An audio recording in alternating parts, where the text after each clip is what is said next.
covering Northern California. You're watching Action News Now, coverage you can count on. New developments in Red Bluff's plans to fix up city roads. The next steps after voters rejected Measure R. Plus, he had a heart attack, it turned out to be fatal. But he received so much blood. new at 6, the incredible story of how blood donations bought precious time for a local family. Also new at 6, planning for wildfire protection is taking center stage in Redding. Tonight, the City Council is expected to approve and authorize a new community wildfire protection plan to keep the city protected from future fires. Action News Now reporter Blake Mayfield is live in downtown Redding in front of the original firehouse there. So, Blake, what does the plan outline? Alan, this community wildfire protection plan will build on the Redding Fire Department's wildfire management plan. It looks at ways to be better prepared and ways to mitigate risk of potential wildfires near you. Chico-based Deer Creek Resources prepared the community wildfire protection plan that will go in front of Redding City Council members tonight. Deer Creek is a group of prescribed fire planning experts who use mapping and science to help landowners and communities prepare for wildfires. In the plan, the group describes Redding's general wildfire risk and identifies areas where a wildfire could spread into residential and commercial areas. The plan also looks to prevent something like the 2018 car fire from happening again. The car fire destroyed more than 1,500 buildings, causing $1.5 billion in insured property losses. Earlier today, I spoke with Redding City Councilor Tanessa Audette about the new plan. The responsibility of government is to make sure that you're going to be safe. What the public will be able to see is sort of some of that planning, some of that mitigation, some of the things that we've identified that we are going to strive to do to make sure that we do our best to protect the public. The report was prepared back on August 2nd last year. If City Council accepts the plan tonight, council members are expected to take up funding and recommend items at a future meeting. Redding Mayor Jack Munns told me the plan is all about prevention and that he's in favor of adopting it. He also told me that this plan will, in particular, prevent million-dollar fires from becoming potentially billion-dollar fires. Reporting live in downtown Redding, I'm Blake Mayfield. Action News Now. Thank you, Blake. Now, if you'd like to attend the City Council meeting tonight in Redding, it just got underway just at the top of the hour. You can also watch the meeting online. We have a link for you on our website under News Links.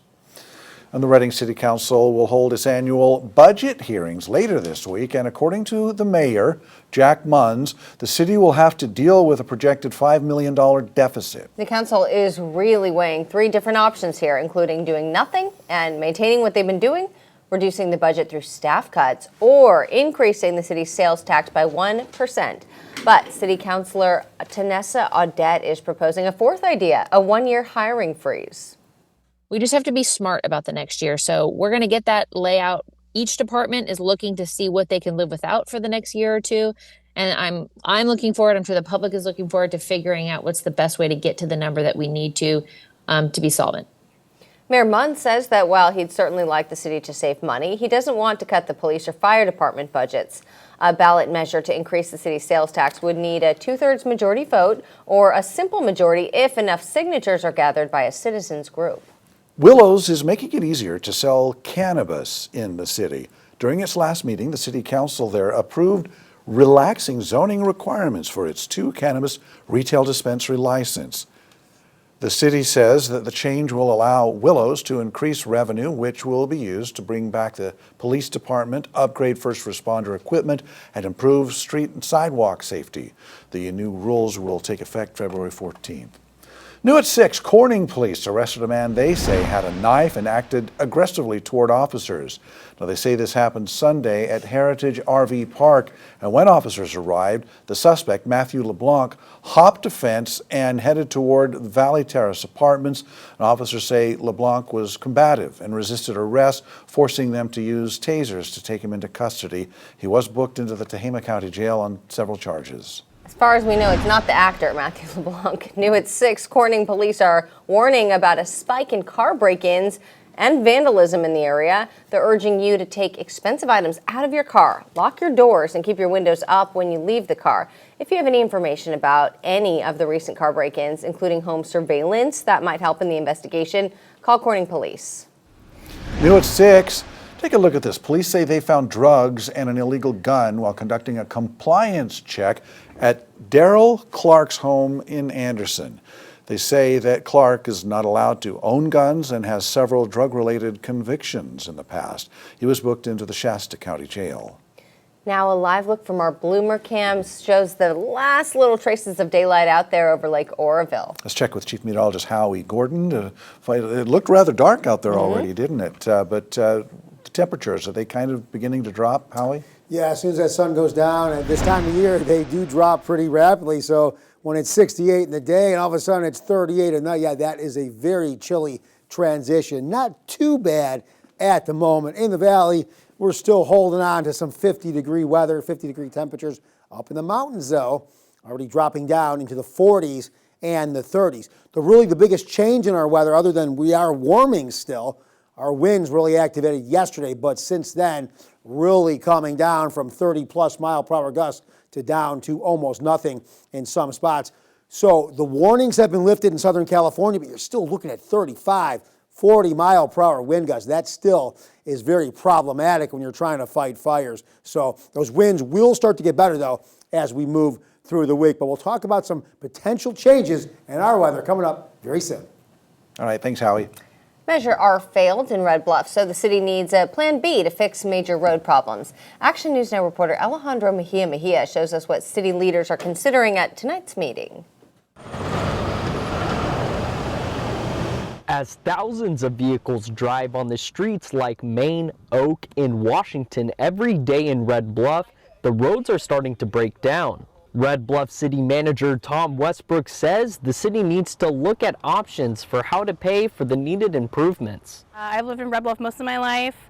The road conditions have been always bad here, right where we work. I mean, they just filled the potholes like 2 weeks ago, and they're already forming holes again. Take a look at some of the damage here on Walnut Street.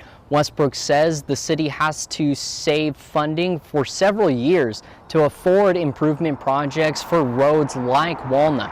The proposed Measure R, a Red Bluff special use tax aimed to fund street improvements, fell short of its required 66.6% approval to pass in the November election. So city leaders now have to find alternative options to get the work done.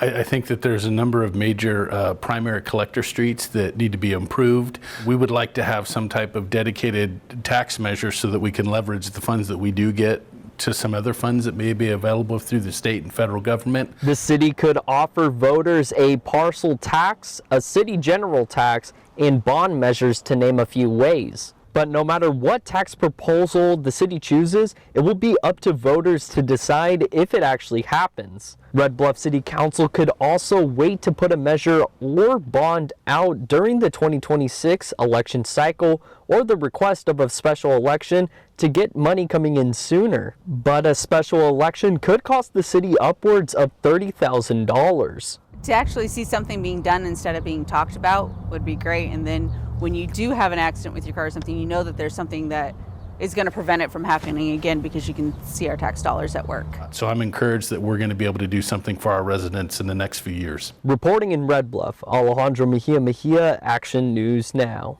We'll keep you up to date on air and online about tonight's discussion results. New at 6, the town of Paradise is putting plans in place to move forward with the sewage plan after a previous one was determined to be too expensive. In a special session today, council members considered other options, including building a smaller water treatment plant in Paradise. We told you last month when the town's initial plan of a sewer system, sending that down to the Chico treatment plant, that was estimated to cost $400 million, about double the initial estimate of $200 million. Officials talked about some different options for who would operate and maintain a potential sewage system. We did evaluate 4 different key alternatives for how this O&M would be implemented long-term. One was that the town would operate and maintain all facilities. Another alternative was looking at the city of Chico operating and maintaining all facilities. Third alternative really looked at the town hiring a third party to do, it's not Chico, but a third party O&M firm to kind of help with the operation and maintenance of those facilities long term. And then a fourth alternative, which was a multi-party operation. Hahn said an option 4, a multi-party system, was determined to be the best option, giving the town some help maintaining the system. New at 6, we hear from the wife of a man whose life was prolonged multiple times because he decided to donate blood in just 2 minutes.